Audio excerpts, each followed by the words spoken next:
ಹಲವು ದಿನಗಳಿಂದ ಶತ್ರುಗಳಾಗಿದ್ದ ಈಶ್ವರಪ್ಪ ಮತ್ತು ಯಡಿಯೂರಪ್ಪನವರು ಈಗ ಮುಖಾಮುಖಿಯಾಗಿದ್ದಾರೆ. ಬಿಎಸ್ವೈ ಮೊಮ್ಮಗನ ಆರತಕ್ಷತೆಯಲ್ಲಿ ಈಶ್ವರಪ್ಪನವರು ಭಾಗಿಯಾಗಿರುವುದು. ಶಿವಮೊಗ್ಗದ ಶಿಕಾರಿಪುರದಲ್ಲಿ ನಡೆದಂತಹ ಆರತಕ್ಷತೆ ಕಾರ್ಯಕ್ರಮದಲ್ಲಿ ಬಿಜೆಪಿ ನಾಯಕ ಈಶ್ವರಪ್ಪ ಭಾಗಿಯಾಗಿದ್ದಾರೆ. ಶಿವಮೊಗ್ಗದ ಶಿಕಾರಿಪುರದಲ್ಲಿ ಕಾರ್ಯಕ್ರಮ ನಡೀತಾ ಇತ್ತು. ಈಶ್ವರಪ್ಪನವರ ಹೆಗಲ ಮೇಲೆ ಕೈ ಹಾಕಿ ಮಾತನಾಡಿದ್ದಾರೆ ಯಡಿಯೂರಪ್ಪನವರು. ಯಡಿಯೂರಪ್ಪನವರ ಕಾಲು ಮುಟ್ಟಿ ಆಶೀರ್ವಾದ ಪಡೆದರು. ಈ ಕ್ಷಣದಲ್ಲಿ ಕೆಎಸ್ ಈಶ್ವರಪ್ಪ ಇನ್ನು ವಿಜೇಂದ್ರ ಅವರನ್ನ ಬೆನ್ನು ತಟ್ಟಿ ಅಭಿನಂದಿಸಿದ್ರು. ಈಶ್ವರಪ್ಪನವರು ಆ ಎಕ್ಸ್ಕ್ಲೂಸಿವ್ ಆದಂತಹ ದೃಶ್ಯಗಳಿದೆ. ಇಲ್ಲಿಯವರೆಗೂ ಬದ್ಧ ವೈರಿಗಳ ರೀತಿಯಲ್ಲಿ ಒಂದಿಷ್ಟು ಹೇಳಿಕೆಗಳನ್ನ ಕೊಡ್ತಾ ಇದ್ರು. ರಾಜಕೀಯವಾಗಿ ಒಂದಿಷ್ಟು ಜಟಾಪಟಿಗಳು ನಡೀತಾ ಇತ್ತು. ಈಗ ಬಿಎಸ್ವೈ ಮೊಮ್ಮಗನ ಆರತಕ್ಷತೆಯ ಕಾರ್ಯಕ್ರಮದಲ್ಲಿ ಪ್ರತ್ಯಕ್ಷ ಆಗಿರುವಂತಹ ಕೆಎಸ್ ಈಶ್ವರಪ್ಪನವರು ಸದ್ಯಕ್ಕೆ ಬಿಜೆಪಿಯಿಂದ ಉಚ್ಚಾಟನೆ ಆಗಿದ್ದಾರೆ. ದಿಢೀರಂತ ಬಿಎಸ್ವೈ ಅವರನ್ನ ಭೇಟಿಯಾಗಿರುವಂಥದ್ದು, ಆ ಕಾರ್ಯಕ್ರಮದಲ್ಲಿ ಭಾಗಿಯಾಗಿ ಜೊತೆಗೆ ಕುಶಲೋಪರಿ ವಿಚಾರಿಸಿದ್ದಾರೆ. ಇಬ್ರು ನಾಯಕರು ಬಿಎಸ್ವೈ ಕಾಲ್ಮುಟ್ಟಿ ನಮಸ್ಕಾರ ಮಾಡಿ ಆಶೀರ್ವಾದ ಪಡೆದರು. ಕೆಎಸ್ ಈಶ್ವರಪ್ಪ ಬೆನ್ತಟ್ಟಿ ಮಾತನಾಡಿಸಿದ್ರು. ಯಡಿಯೂರಪ್ಪನವರು ಈಶ್ವರಪ್ಪನವರು ಕಾಲ್ಮುಟ್ಟಿ ನಮಸ್ಕಾರ ಮಾಡಿದ್ರು, ಆಶೀರ್ವಾದ ಪಡೆದರು. ವಿಜೇಂದ್ರ ಅವರ ಬೆನ್ತಟ್ಟಿ ಮಾತನಾಡಿಸಿರುವಂತಹ ಈ ದೃಶ್ಯಗಳು. ಈ ಬಗ್ಗೆ ಇನ್ನಷ್ಟು ಡೀಟೇಲ್ಸ್ ಕೊಡ್ತಾರೆ ನಮ್ಮ ಪ್ರತಿನಿಧಿ ಕೃಷ್ಣ. ಲೈವ್ ನಲ್ಲಿ ಜಾಯ್ನ್ ಆಗ್ತಾ ಇದ್ದಾರೆ. ಕೃಷ್ಣ, ನಿಜಕ್ಕೂ ಕೂಡ ಬಹಳಷ್ಟು ಕುತೂಹಲಕಾರಿ ಬೆಳವಣಿಗೆ ಅಂತ ಅನ್ಸುತ್ತೆ ಸದ್ಯಕ್ಕಾಗಿರುವಂತಹ ಈ ಒಂದು ಬೆಳವಣಿಗೆ. ಇಲ್ಲಿವರೆಗೂ ಒಬ್ಬರ ವಿರುದ್ಧವಾಗಿ ಒಬ್ಬರು ಅನ್ನುವಂಥ ರೀತಿಯಲ್ಲಿ ಹೇಳಿಕೆಗಳನ್ನು ಕೊಡ್ತಾ ಇದ್ರು. ಏನ್ ಅನ್ಸುತ್ತೆ ಈ ಒಂದು ಭೇಟಿಯನ್ನು ನೋಡಿದ್ರೆ? ಇನ್ನು ಮುಂದೆ ಬಿಜೆಪಿಯ ಜೊತೆಗೆ ಅಂದ್ರೆ ಯಡಿಯೂರಪ್ಪನವರ ಜೊತೆಗೆ ಪಕ್ಷದ ಹಾದಿಯಲ್ಲಿ ನಡೆಯುವಂತಹ ಕೆಲಸ ಆಗುತ್ತೆ ಅಂತ ಅನ್ಸುತ್ತಾ? ಅರುಣ್, ರಾಜಕೀಯದಲ್ಲಿ ಯಾರು ಶತ್ರುಗಳಲ್ಲ ಅನ್ನುವಂಥದ್ದು ಈ ಒಂದು ಯಡಿಯೂರಪ್ಪ ಮತ್ತೆ ಈಶ್ವರಪ್ಪನವರ ಭೇಟಿಯಿಂದ ಗೊತ್ತಾಗ್ತಾ ಇರುವಂತದ್ದು. ನಾವು ಗಮನಿಸಿದ್ದೇವೆ, ರಾಜ್ಯದಲ್ಲಿ ಸಾಕಷ್ಟು ಬಾರಿ ಯಡಿಯೂರಪ್ಪ ಮತ್ತೆ ಈಶ್ವರಪ್ಪನವರು ರಾಜಕೀಯವಾಗಿ ಕಿತ್ತಾಡ್ಕೊಂಡಿರುವಂತಹ ಸಾಕಷ್ಟು ಬಾರಿ ನಾವು ಗಮನಿಸಿದ್ದೇವೆ. ಈಗಲೂ ಕೂಡ ಕಳೆದ ಲೋಕಸಭಾ ಚುನಾವಣಾ ಸಂದರ್ಭದಲ್ಲೂ ಕೂಡ ಅದೇ ರೀತಿಯಾದ ಸಂದರ್ಭ ಸೃಷ್ಟಿಯಾಗಿತ್ತು. ಆ ಕಾರಣಕ್ಕೋಸ್ಕರವಾಗಿ ಯಡಿಯೂರಪ್ಪನವರ ವಿರುದ್ಧವಾಗಿ ಆಕ್ರೋಶಗೊಂಡು ಈಶ್ವರಪ್ಪನವರು ಗುಡುಗಿದ್ರು. ಈಶ್ವರಪ್ಪನ ಎಲ್ಲೋ ಒಂದ್ ಕಡೆ ಬಿಜೆಪಿ ಹೈಕಮಾಂಡ್ ನಾಯಕರು ಉಚ್ಚಾಟನೆ ಮಾಡಿದ್ರು. ಅದಕ್ಕೆಲ್ಲ ನೇರ ಕಾರಣ ಯಡಿಯೂರಪ್ಪನವರೇ ಅನ್ನೋ ಒಂದು ನೇರ ವಾಗ್ದಾಳಿಯನ್ನು ಕೂಡ ಈಶ್ವರಪ್ಪನವರು ಮಾಡಿದ್ರು. ಅದಾದ ನಂತರವಾಗಿ ದೂರ ಇದ್ದಂತ ನಾಯಕರುಗಳು ಇದೀಗ ಖಾಸಗಿ ಕಾರ್ಯಕ್ರಮ ಅಂದ್ರೆ ಎಲ್ಲ ಒಂದ್ ಕಡೆ ಬಿಎಸ್ವೈ ಮೊಮ್ಮಗನ ಆರತಕ್ಷತೆ ಕಾರ್ಯಕ್ರಮಕ್ಕೆ ಬಿವೈ ರಾಘವೇಂದ್ರ ಅವರೇ ಖುದ್ದು ಅವರಿಗೆ ಆಹ್ವಾನ ಪತ್ರಿಕೆಯನ್ನು ಕೊಟ್ಟಿದ್ರು. ಆಹ್ವಾನ ಪತ್ರಿಕೆಯ ಮೆಚ್ಚಿ ಈಗ ಈಶ್ವರಪ್ಪನವರು ಆ ಒಂದು ಕಾರ್ಯಕ್ರಮಕ್ಕೆ ಬಂದು ನವ ಜೋಡಿಗಳಿಗೆ ಶುಭ ಹಾರೈಸುವುದರ ಮುಖಾಂತರವಾಗಿ ಯಡಿಯೂರಪ್ಪನವರ ಜೊತೆಗೂ ಕೂಡ ಒಂದ್ ರೀತಿ ಸಂತೋಷದಿಂದ ಮಾತಾಡುವಂತ ಒಂದು ಸಂದರ್ಭ ಕೂಡ ನಾವು ಕಾಣಬಹುದಾಗಿದೆ. ಎಲ್ಲ ಒಂದ್ ಕಡೆ ಈಶ್ವರಪ್ಪನವರು ಬಂದ ಕೂಡಲೇ ಯಡಿಯೂರಪ್ಪನವರು ಕೂಡ ಅಷ್ಟೇ ಒಂದ್ ರೀತಿ ಸಂಯಮದಿಂದ ಈಶ್ವರಪ್ಪನವ್ರ ಜೊತೆ ಕೂಡ ಮಾತಾಡ್ತಾರೆ. ಅದಾದ ನಂತರವಾಗಿ ಈಶ್ವರಪ್ಪನವರ ಹೆಗಲ ಮೇಲೆ ಕೈ ಹಾಕಿ ಅವ್ರಿಗೆ ನಂತರ ಶಾಲು ಹಾಕಿ ಸನ್ಮಾನ ಕೂಡ ಮಾಡ್ತಾರೆ. ಅದಾದ ನಂತರವಾಗಿ ಇದೇ ಈಶ್ವರಪ್ಪನವರು ಯಡಿಯೂರಪ್ಪನವರ ಕಾಲು ಮುಟ್ಟಿ ಆಶೀರ್ವಾದವನ್ನು ಕೂಡ ತೆಗೆದುಕೊಳ್ತಾರೆ. ಮತ್ತೆ ಕಾಂತೇಶ್ ಅವರು ಕೂಡ ಅವರ ಕಾಲು ಮುಟ್ಟಿ ಆಶೀರ್ವಾದವನ್ನು ಕೂಡ ತೆಗೆದುಕೊಳ್ತಾರೆ.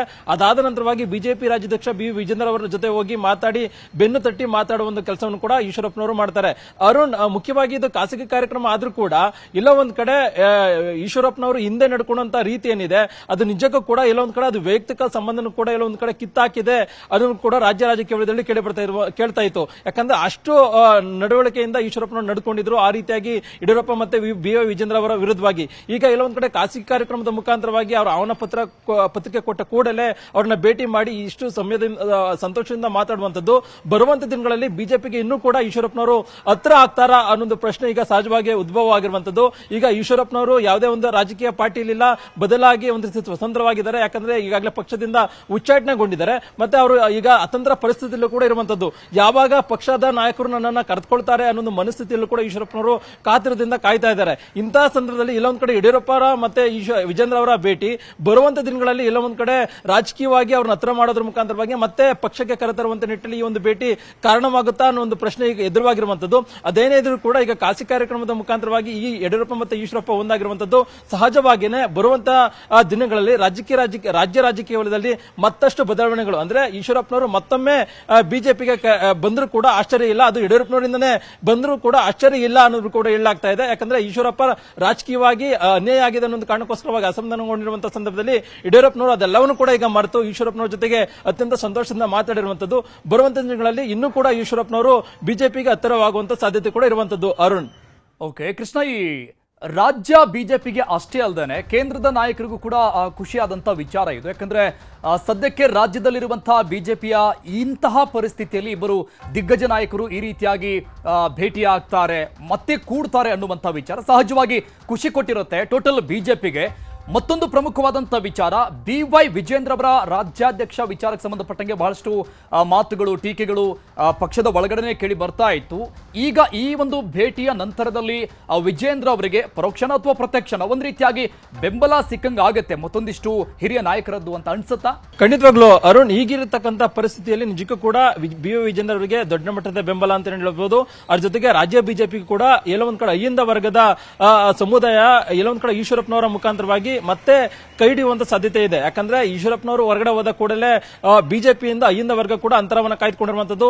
ಅದೆಲ್ಲ ಒಂದ್ ಕಡೆ ಅದರ ಲಾಭ ಕಾಂಗ್ರೆಸ್ನಲ್ಲಿರತಕ್ಕಂಥ ಮುಖ್ಯಮಂತ್ರಿ ಸಿದ್ದರಾಮಯ್ಯಗೂ ಕೂಡ ಆಗಿರುವಂತದ್ದು. ಈಗ ಈಶ್ವರಪ್ಪನವರು ಯಡಿಯೂರಪ್ಪನವರ ಜೊತೆ ಈ ರೀತಿಯಾಗಿ ಗುರುತಿಸಿಕೊಂಡಿರುವಂತದ್ದು. ಬರುವಂತ ದಿನಗಳಲ್ಲಿ ಯಡಿಯೂರಪ್ಪನವರ ಮುಖಾಂತರವಾಗಿ ಮತ್ತೆ ಬಿಜೆಪಿಗೆ ಬಂದ್ರೆ ಸಹಜವಾಗಿಯೇ ಅಯ್ಯಂದ ವರ್ಗದ ನಾಯಕ ಈಶ್ವರಪ್ಪನವರು ಅನ್ನುವಂಥದ್ದು. ಹಾಗಾಗಿನೇ ಬರುವಂತ ದಿನಗಳಲ್ಲಿ ಅಯ್ಯಂದ ವರ್ಗ ಮತ್ತೆ ಬಿಜೆಪಿ ಕೈ ಹಿಡುವಂತ ಸಾಧ್ಯತೆ ಇದೆ. ಅದು ತಂತ್ರಗಾರಿಕೆಯನ್ನು ಕೂಡ ಈಶ್ವರಪ್ಪನವರು ಕೂಡ ಮಾಡುವಂತ ಸಾಧ್ಯತೆ ಇದೆ. ನೀವು ಹೇಳ್ತಾ ಇದ್ರಿ BY ವಿಜೇಂದ್ರ ಅವರು ಬದಲಾವಣೆ ಆಗ್ತಾರೆ, ಎಲ್ಲ ಒಂದ್ ಕಡೆ ಈಶ್ವರಪ್ಪನವರು ಕೂಡ ರೆಬಲ್ ಶಾಸಕರ ಜೊತೆ ಗುರುತಿಸಿಕೊಳ್ಳೋದ್ರ ಮುಖಾಂತರವಾಗಿ ಎಲ್ಲ ಒಂದ್ ಕಡೆ ಪ್ರತ್ಯೇಕವಾಗಿ ಒಂದು ಸಭೆಯನ್ನ ಮಾಡೋದ್ರ ಮುಖಾಂತರವಾಗಿ ಅವರು ಕಾರ್ಯತಂತ್ರವನ್ನ ಮಾಡ್ತಾ ಇದ್ದಾರೆ ಒಂದು ಮಾತನ್ನು ಕೂಡ ರಾಜಕೀಯ ವಲಯದಲ್ಲಿ ಕೂಡ ಕೇಳಿ ಬರ್ತಾ ಇತ್ತು. ಈಗ ಯಾವಾಗ ಯಡಿಯೂರಪ್ಪ ಮತ್ತೆ BY ವಿಜೇಂದ್ರ ಅವರ ಜೊತೆಗೆ ಈ ರೀತಿಯಾಗಿ ಗುರುತಿಸಿಕೊಂಡಿದ್ರು ಈಶ್ವರಪ್ಪನವರು, ಬಹುಶಃ ಅದೆಲ್ಲವನ್ನು ಕೂಡ ಬದಿಗೊತ್ತು ಎಲ್ಲ ಒಂದ್ ಕಡೆ BY ವಿಜೇಂದ್ರ ಅವರ ಜೊತೆಗೆ ಕಾಣಿಸಿಕೊಳ್ಳೋದ್ರ ಮುಖಾಂತರವಾಗಿ ಅವರನ್ನೇ ಕೈ ಬಲವನ್ನ ಪಡಿಸುವಂತದ್ದು ಮತ್ತೆ ಬಿಜೆಪಿಗೆ ಕೂಡ ದೊಡ್ಡ ಮಟ್ಟದಲ್ಲಿ ಶಕ್ತಿಯನ್ನು ತುಂಬುವಂತದ್ದು ಮತ್ತೆ ಯಡಿಯೂರಪ್ಪನವರ ಜೊತೆಗೆ ಹಿರಿಯರು ಗುರುತಿಸಿಕೊಳ್ಳೋ ಯಡಿಯೂರಪ್ಪನವರ ತರ ಒಂದು ರೀತಿ ಪಕ್ಷದಲ್ಲಿ ಜೊತೆಗೆ ಹೋಗೋದ್ರ ಮುಖಾಂತರವಾಗಿ ಇಡೀ ರಾಜ್ಯದಲ್ಲಿ ಪಕ್ಷ ಸಂಘಟನೆ ಮಾಡುವಂತ ನಿಟ್ಟಿನಲ್ಲಿ ಎಲ್ಲ ಒಂದ್ ಕಡೆ ಇದು ಅನುಕೂಲ ಆಗುತ್ತೆ. ಆದ್ರೆ ಮುಂದಿನ ದಿನಗಳಲ್ಲಿ ಹೈಕಮಾಂಡ್ ನಾಯಕರು ಯಾವ ರೀತಿಯಾಗಿ ಕಾರ್ಯತಂತ್ರವನ್ನ ಮಾಡ್ತಾರೆ ಕೂಡ ಸಾಕಷ್ಟು ಪ್ರಶ್ನೆ ಆಗಿರುವಂತದ್ದು. ಯಾಕಂದ್ರೆ ಹೈಕಮಾಂಡ್ ನಾಯಕರಿಂದಾನೇ ಈಗ ಈಶ್ವರಪ್ಪನವರು ಉಚ್ಚಾಟನೆಗೊಂಡಿರುವಂತದ್ದು. ಯಡಿಯೂರಪ್ಪನವರು ಏನಾದರೂ ಮನಸ್ಸನ್ನ ಮಾಡಿದ್ರೆ ಏನಾಗುತ್ತೆ ಮುಂದಿನ ದಿನಗಳಲ್ಲಿ ಅಂತ. ಥ್ಯಾಂಕ್ ಯು ಎಲ್ಲ ಇನ್ಫಾರ್ಮೇಶನ್ಗೆ. ಇನ್ನು BSY ಈಶ್ವರಪ್ಪ ಭೇಟಿ ವಿಚಾರಕ್ಕೆ ಸಂಬಂಧಪಟ್ಟಂಗೆ ವಿಧಾನ ಪರಿಷತ್ ಸದಸ್ಯ ಎನ್ ರವಿಕುಮಾರ್ ಮಾತನಾಡಿದ್ದಾರೆ. ಖಾಸಗಿ ಕಾರ್ಯಕ್ರಮ ಆಗಿರೋದ್ರಿಂದ ರಾಘವೇಂದ್ರ ಅವರು ಈಶ್ವರಪ್ಪನವರಿಗೆ ಆಹ್ವಾನ ಕೊಟ್ಟಿದ್ರು. ರಾಜಕೀಯ ಹೊರತಾಗಿ ಈ ರೀತಿಯ ಸಂಬಂಧಗಳು ಇರಬೇಕು. ಈಶ್ವರಪ್ಪನವರು ಪಕ್ಷಕ್ಕೆ ಬರುವ ಬಗ್ಗೆ ಹೈಕಮಾಂಡ್ ನಾಯಕರು ಆ ಬಗ್ಗೆ ತೀರ್ಮಾನವನ್ನ ತೆಗೆದುಕೊಳ್ಬೇಕು ಅಂತ ಹೇಳಿದ್ದಾರೆ. ಸಹಜವಾಗಿ ಈಶ್ವರಪ್ಪ ಅವ್ರನ್ನ ಯಡಿಯೂರಪ್ಪನವರ ಮಗ ರಾಘವೇಂದ್ರ ಅವರು ಹೋಗಿ ಈಶ್ವರಪ್ಪ ಅವ್ರನ್ನ ಮನೆಗೆ ಹೋಗಿ ಕರೆದಿದ್ದಾರೆ. ಆ ಹಿನ್ನೆಲೆಯಲ್ಲಿ ಮದುವೆಯ ಕಾರ್ಯಕ್ರಮದಲ್ಲಿ ಭಾಗವಹಿಸಿದ್ದಾರೆ. ಈ ರೀತಿಯ ವಿಚಾರಗಳು, ಈ ಥರ ಸಂಬಂಧಗಳು ರಾಜಕೀಯದಿಂದ ಹೊರತಾಗಿರ್ತಕ್ಕಂಥ ಸಂಬಂಧಗಳು ಇರಬೇಕು ಅಂತೇಳಿ ನಾವಾದರೂ ಕೂಡ ಇಷ್ಟಪಡ್ತೀವಿ, ಸಮಾಜ ಇಷ್ಟಪಡುತ್ತೆ. ಆ ಹಿನ್ನೆಲೆಯಲ್ಲಿ ರಾಘವೇಂದ್ರ ಅವರ ಮಗನ ಮದುವೆ ಕಾರ್ಯಕ್ರಮದಲ್ಲಿ ಈಶ್ವರಪ್ಪ ಅವರು ಭಾಗಿಯಾಗಿರ್ತಕ್ಕಂಥದ್ದು ಬಹಳ ಸಂತೋಷದ ವಿಷಯ ಅಂತೇಳಿ ನಾನು ಈ ಸಂದರ್ಭದಲ್ಲಿ ಹೇಳೋದಕ್ಕೆ ಬಯಸ್ತೇನೆ. ವಿಜಯೋತ್ಸವದ ವೇಳೆ ಕಾಲ್ತುಳಿತ ಪ್ರಕರಣಕ್ಕೆ ಸಂಬಂಧಪಟ್ಟಂಗೆ ಗೋವಿಂದರಾಜು ಕರೆ ಮಾಡಿ ರಾಜ್ಯಪಾಲರಿಗೆ ಕೊಟ್ರು.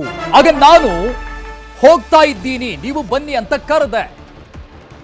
RCB ವಿಜಯೋತ್ಸವದ ವೇಳೆ ಕಾಲ್ತುಳಿತ ಪ್ರಕರಣಕ್ಕೆ ಸಂಬಂಧಪಟ್ಟಂಗೆ ಒಂದು ಬೆಳವಣಿಗೆ ಗೋವಿಂದರಾಜು ಕರೆ ಮಾಡಿ ರಾಜ್ಯಪಾಲರಿಗೆ ಕೊಟ್ರು.